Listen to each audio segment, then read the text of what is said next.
Hey everyone, and welcome back for another Dip Dive with us. Today we're going to be tackling a topic that's near and dear to me, and I'm guessing probably to a lot of you listening out there too. And that is the idea of small business survival. Whether you're running a business right now, thinking about starting one, or just interested in sort of like the dynamics of how businesses make it through tough times, we've got a really fascinating deep dive for you today. Yeah, that's right. We're using as our guide the Small Business Survival Guide for this one. And it's got a ton of really interesting stuff in it, a lot of practical advice. But honestly, some of the historical examples in here just blew my mind. So we'll get to those in a little bit. All right, so no sugarcoating here. The guide kicks off with some statistics from the Small Business Association, and they're a little bit bracing, to be honest with you. Yeah, for sure. I mean, the SBA data really paints a very stark picture. Something like 30% of small businesses fail within the first 2 years. And by year 5, that number jumps to 50%. And, if you can make it to the 15-year mark, you're in rare air at that point. Only about a quarter of businesses make it to that milestone. Oh, wow. Yeah. Okay, so I know those stats can sound a little bit intimidating, but hold on. This guide isn't about, sort of dwelling in the negative. It's about understanding the realities so that you can be prepared. And one of the first things that it emphasizes is mindset. And not just sort of, positive thinking, but like real gritty resilience. Right. I mean, it's really fascinating because the guide really doesn't shy away from the psychological aspects of all this. It acknowledges that running a business, especially in uncertain times, can be really emotionally draining. So it lays out this framework for how to cultivate the mental toughness you're going to need to weather the storms. And it's not just vague self-help stuff either. I mean, it's got like 4 very specific steps. Pay attention to your negative thoughts. Question them, like question the validity of them. Silence them. And then replace them with more, constructive and positive dialogue. Right. And, those steps might sound simple, but they're really powerful when you think about it. I mean, when we face a setback, our brains, they're wired to go into this fight or flight mode. So we start catastrophizing. We dwell on the worst case scenarios. And, that kind of negativity, it can really be paralyzing. It's like that moment you see, your sales figures dip. And suddenly you're convinced your whole business is going up in flames. But the guide argues that if you can catch those thoughts early, you can start to kind of challenge them. Like, are they based on fact or are they just fear talking? Exactly. And by actively silencing those negative thoughts, you create space for that more rational, problem-solving type of thinking. And that's when you can start to replace those "the sky is falling" thoughts with something more constructive. Yeah. Like, okay, sales are down. What can I do to turn things around? What opportunities am I overlooking? Right. And what I love is that the guide uses some really incredible examples of this. Entrepreneurs who faced, massive setbacks, but then ultimately triumphed. Like, think about Thomas Edison for a second. He went through thousands of failed attempts before perfecting the light bulb. Can you imagine the self-doubt he must have faced? Oh, yeah. I mean, that's a perfect example. It would have been so easy for Edison to just give up and say, this is impossible. Yeah. But he didn't. He persisted. He experimented. And ultimately, he changed the world. And it's that same tenacity that the guide is really encouraging all of us to cultivate. Yeah. And I love that it doesn't just talk about these sort of, iconic figures in a vacuum. It really brings it down to earth and shows how their struggles are relevant to everyday business owners like you. And speaking of relevance, another key theme that really emerges from the guide is this idea of customer focus. Right. Absolutely. The guide argues that, especially during challenging times, businesses really need to double down on understanding their customers. It's not enough to just offer a great product or service anymore. You need to really understand their needs, their pain points, and even their aspirations. It's like that old saying, people don't buy what you do, they buy why you do it. Like, customers want to feel seen and heard and understood. And those businesses that can tap into that kind of emotional connection are the ones that are going to thrive. Yeah. And the guide uses a really interesting example to illustrate this: the airline industry. Now, you might think that airlines with all their complex logistics and massive infrastructure would be all about, efficiency and cost cutting. But the guide actually argues that laser focus on the bottom line has come at the expense of customer experience. It's so true. You think about the shrinking legroom, the baggage fees. They're nickel and diming you for everything these days, from snacks to seat selection. It's like they've forgotten that they're in the business of transporting people, not just squeezing every last penny out of them. Yeah, and the guide argues that this approach is really short-sighted. While those cost-cutting measures might boost profits in the short term, they can really damage brand reputation and customer loyalty over the long run. People remember how you make them feel. And if you consistently make them feel like just another transaction, they're eventually going to find another airline that values them. Makes sense. Okay, so we've talked about mindset and customer focus. Now let's get into a more practical tool that the guide recommends, and that's the SWOT analysis. Think of it as like a business x-ray. It helps you really understand your strengths, your weaknesses, your opportunities, and threats. Right. I love how the guide takes this concept, which sometimes, can feel a little bit academic, and makes it super tangible. Like it provides really specific examples for each element of that SWOT. And that makes it a lot easier to apply to your own business. So for example, let's say you're a small bakery. Under strengths, you might list things like, your amazing sourdough bread, your loyal customer base, and your prime location in a bustling neighborhood. Right. And then for weaknesses, you might acknowledge that you're not so great at social media marketing. Or maybe your website needs a little bit of love. Or maybe your prices are a little bit higher than some of your competitors. And then under opportunities, you might see, potential in expanding your product line to include like gluten-free options or partnering with local coffee shops to sell your pastries.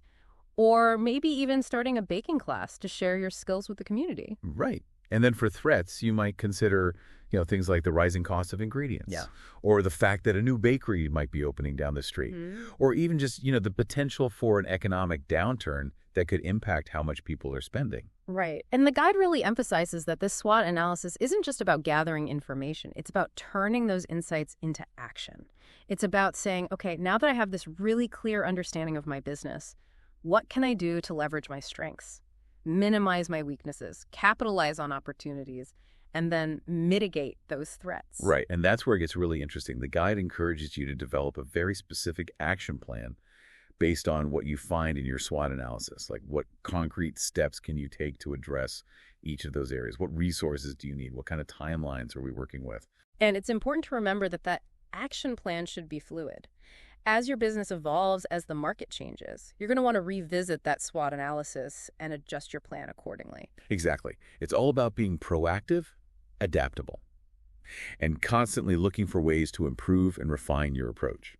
All right, so we've covered a lot of ground in this first part of our deep dive. Mindset, customer-focused SWOT analysis.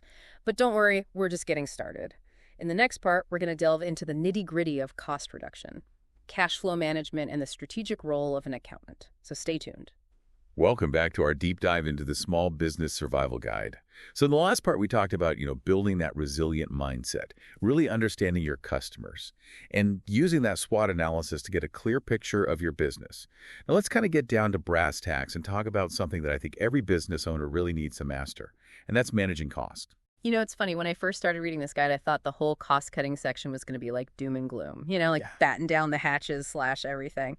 But it's actually much more nuanced than that. Yeah, I totally agree. The guide really emphasizes that cost reduction isn't about just making these random cuts.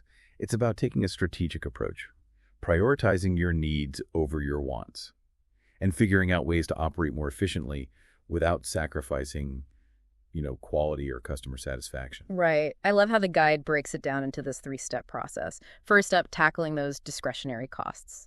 I mean, that term might sound a little bit technical, but it's really just about identifying those expenses that are nice to haves but not mission critical. Right. Think of it this way. If your business really had to tighten its belt, what could you temporarily live without? Those gourmet coffee beans for the office? Maybe that monthly subscription to that industry magazine that you're barely even finding time to read. Those are prime examples of discretionary costs. Yeah, and I think so many business owners fall into the trap of thinking, oh, it's just a small expense, it won't make a big difference. But the guide argues that, those small expenses can really add up over time. Oh, absolutely. It's like that slow leak in your tire. You might not even notice it at first, but eventually it's going to leave you stranded. So by really, taking the time to identify and eliminate those unnecessary expenses, you can free up all this cash flow that can be used for more essential things, like investing in your product development or your marketing efforts. Makes sense. All right, so that's step 1. Step 2 is all about finding ways to achieve the same outcome, but at a lower cost. And this is where I think things get really creative. Yeah, for sure. The guide really encourages you to think outside the box here and challenge those assumptions. For example, do you really need to fly across the country for that client meeting? Or could you achieve those same results with a video conference? Yeah, that's a great example. And I've seen businesses save a ton of money by switching to cloud-based software instead of those, really expensive on-premise solutions. Exactly. And it's not just about technology either. Maybe you can negotiate a better rate with your suppliers or explore some alternative shipping options that are more cost-effective. It's all about just constantly looking for ways to streamline your operations and really maximize the resources that you have. Right. Okay, step 3 is where things can get a little bit tougher. This is where the guide recommends tackling those really big ticket items like rent and staffing, but only after you've exhausted all those other options. Right. And I think it's important to emphasize here that the guide doesn't advocate for making reckless cuts, especially when it comes to staffing. It really encourages businesses to explore every other possible alternative before resorting to layoffs. Yeah, like could you reduce hours instead of letting people go? Are there opportunities for, cross-training or job sharing? Could you offer unpaid leave or voluntary buyouts? It's about treating your employees with respect, even during those difficult times, and recognizing that, they're often your most valuable asset. Absolutely. And then when it comes to rent, the guide suggests, things like maybe renegotiating your lease or subletting a portion of your space, or even considering, a move to a more affordable location. Of course, these decisions are never easy, but, sometimes they're necessary to ensure that long-term viability of your business. Right. Okay, so we've talked about managing costs. Now let's tackle another crucial element, and that is cash flow. The guide calls this like the lifeblood of any business, and I think that's a pretty apt metaphor. Oh, yeah, absolutely. You could have the most amazing, a killer marketing strategy, a loyal customer base, but if you're not managing your cash flow effectively, your business is in trouble. And what I love about this guide is it really demystifies this whole concept of cash flow. It's not some complicated financial voodoo. It's simply the difference between the money coming into your business and the money going out. Right. The guide kind of walks you through this really simple calculation. At the end of each month, you add up all your sales or revenue, then total up all your expenses. And the difference between those two figures, that's your cash flow. Positive cash flow means you're bringing in more than you're spending, which is a good thing. Negative cash flow means you're spending more than you're earning. And that can be a real red flag, especially if that pattern continues over time. This whole conversation reminds me of something my grandpa used to say. He was a small business owner himself, and he always told me, son, it's not about how much you make, it's about how much you keep. Oh, that's so true. That's such a wise saying. And it really gets to the heart of cash flow management. It's not enough to just generate revenue. You need to make sure you're managing those expenses effectively, and you're building that financial cushion to weather those inevitable storms. Speaking of financial cushions, the guide emphasizes the importance of having a cash reserve, like a rainy day fund. It's basically a stash of money that you set aside specifically for unexpected expenses or downturns in the business. Right. I think a lot of business owners, especially when they're first starting out, they get so focused on growth and expansion that they kind of neglect to build up that safety net. But having a cash reserve can give you that peace of mind and that flexibility to make those strategic decisions even when times are tough. Makes sense. Okay, so we've talked about managing costs, monitoring cash flow, building a cash reserve. Now the guide introduces another key player in this whole small business survival game, and that is the accountant. But it doesn't frame them as just a number cruncher or tax preparer. Right. It really reframes that whole role of the accountant as more of a strategic advisor, someone who can help you make those sound financial decisions, navigate those complex tax laws, and even identify potential funding opportunities. I've heard so many entrepreneurs say things like, oh, I'll just hire an accountant when I'm bigger, or I can handle my own finances. But the guide really argues that having a good accountant on your team from the get-go can be a game changer. Oh, absolutely. An accountant can help you set up your business properly from the very beginning. Choose the right legal structure, implement effective financial systems, and make sure that you're taking advantage of all those tax deductions and credits that are available to you. It's like having a financial coach in your corner, someone who can help you make those smart decisions and avoid those really costly mistakes. And let's face it, as a business owner, you've got enough on your plate. You don't need the added stress of trying to figure out all those complex financial regulations or worrying about missing those important tax deadlines. Exactly. And, beyond just that technical expertise, a good accountant can really act as a sounding board. A trusted advisor, someone who can help you develop that long-term financial strategy, analyze your financial performance, and make sure that you're on track to actually achieve your goals. Yeah. So we've covered a lot of ground in this part of our deep dive. We talked about cost reduction, cash flow management, the importance of building that cash reserve, and the strategic role of an accountant. In the next part, we'll explore this exciting world of low-cost marketing tactics and this really critical skill of pivoting. Pivoting in response to those changing market conditions. So stay with us. Welcome back to the Deep Dive. As we're wrapping up our exploration of the Small Business Survival Guide, I'm thinking that this guide is really like a boot camp for your entrepreneurial brain. It's just packed with so many strategies and real-world examples that are just so relatable.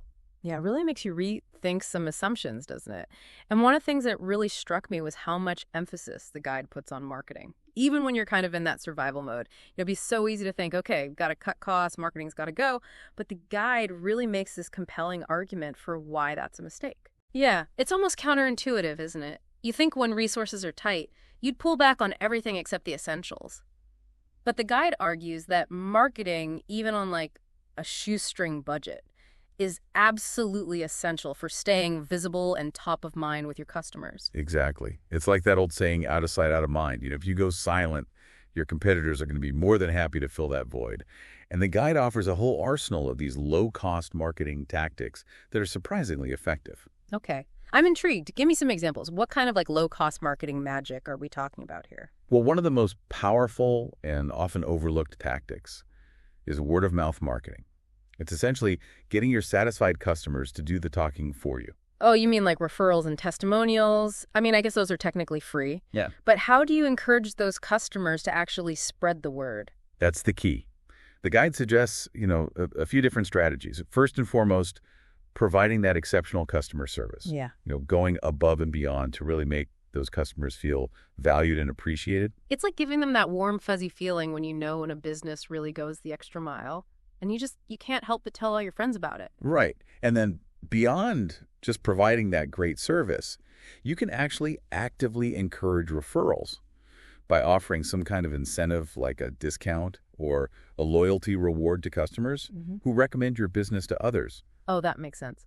Okay, so what else is in the guide's low-cost marketing toolkit? Well, social media is kind of a no-brainer, right? I mean, platforms like Facebook, Instagram, Twitter, LinkedIn, they offer just incredible opportunities to connect with potential customers, share valuable content, build relationships. Yeah, but social media can be a little overwhelming, especially for those small business owners who are already wearing a million hats. Any tips for making the most of it without getting sucked into the vortex? Well, the guide really emphasizes that social media isn't just about broadcasting your message. It's about engagement. Respond to comments, answer questions, run polls, start conversations. Make it a two-way street. It's about building that community around your brand, not just shouting into the void. Exactly. And don't be afraid to get creative. Run contests, share some behind-the-scenes glimpses of your business, highlight those customer testimonials. Yeah. Keep it interesting, keep it authentic, and people will respond. All right, so we've got word-of-mouth marketing, social media. What else? Well, email marketing is another really powerful tool, especially for nurturing those relationships with your existing customers. I know email can feel a little bit old school, but it's still so effective. It's that direct line to your audience's inbox. Exactly. The key here is building that email list, a list of people who are genuinely interested in what you have to offer. You can do that by offering, something like a valuable lead magnet, like a free ebook, a discount code, or maybe some exclusive access to content. Right. And once you've got that list, don't just bombard people with sales pitches. Provide value, share interesting content, offer some helpful tips. Make it worth their while to actually open those emails. Well, absolutely. And speaking of valuable content marketing is another fantastic way to attract and engage your target audience. Content marketing, so we're talking like blogging, creating videos, that kind of stuff. Exactly. Blog posts, articles, infographics, videos, podcasts, even social media posts. The key here is to create content that's informative, entertaining, and really relevant to your audience's interests. It's about positioning yourself as that expert, as that trusted resource, not just someone who's constantly trying to sell them something. Exactly. By consistently creating and sharing this high-quality content, you can build that trust with potential customers, drive traffic to your website, and ultimately generate those leads and sales. Okay, so we've got this whole arsenal of low-cost marketing tactics, but even with the best marketing in the world, sometimes businesses need to make a more fundamental shift. And that's where I think this whole concept of pivoting comes in. Right. Pivoting is all about adapting to change, being willing to kind of course correct when things aren't working. Or, when the market just throws you a curveball. Yeah, and the guide uses some really fascinating examples to kind of illustrate this. We talked about Polaroid earlier, the company that dominated the instant photography market. But they really failed to adapt to that rise of digital photography. And, ultimately they ended up going bankrupt. Yeah, it's a classic cautionary tale. Yeah. They were so focused on defending their existing business model that they completely missed the opportunity to really innovate and evolve. Right.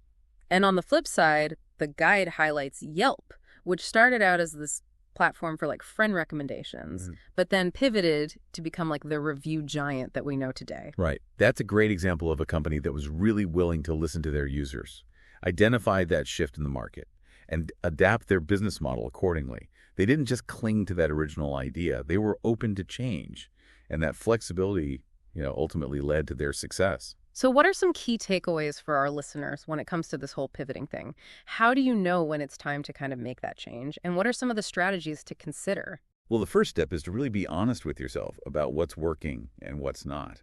Are your sales declining? Are you losing market share? Are your customers increasingly dissatisfied?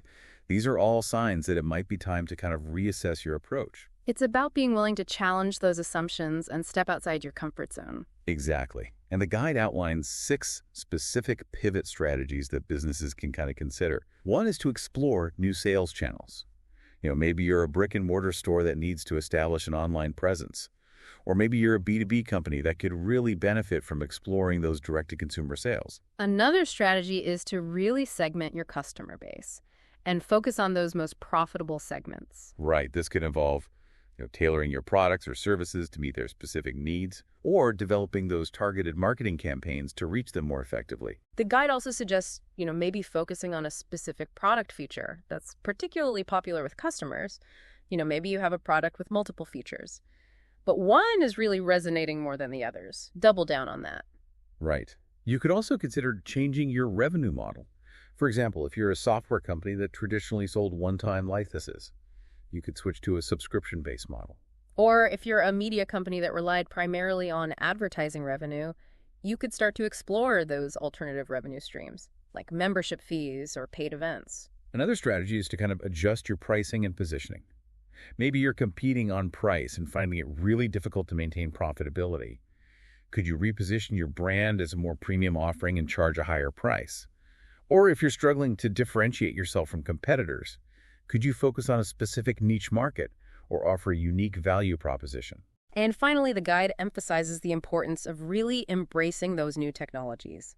New technologies are constantly emerging, and those businesses that are quick to adopt them often have a real competitive advantage. This could involve using new software to automate tasks, adopting new marketing channels, or even developing new products or services that leverage those cutting-edge technologies. It's about staying ahead of the curve, being a disruptor, not a disruptee. All right. So we've covered a lot of ground in this final part of our deep dive. Low-cost marketing tactics, the art of pivoting. As we're wrapping up, I want to kind of circle back to something that we talked about at the very beginning, and that is the importance of mindset. Oh yeah, mindset is everything. It's that unwavering belief in yourself and in your vision, that resilience to bounce back from those setbacks, and that willingness to keep learning and keep growing. The guide reminds us that entrepreneurship is a marathon, not a sprint. There will be challenges, there will be setbacks, and there will be those moments of doubt. But what really separates those successful entrepreneurs from the rest is that unwavering determination to just keep going even when things get really tough. And remember, you don't have to do this alone. There's so many resources that are available to support you on this journey. Online communities, mentorship programs, business incubators, and just fellow entrepreneurs who are willing to share their experiences and insights. So reach out, connect with others, and build that network of support. And never underestimate the power of your own creativity, resilience, and determination.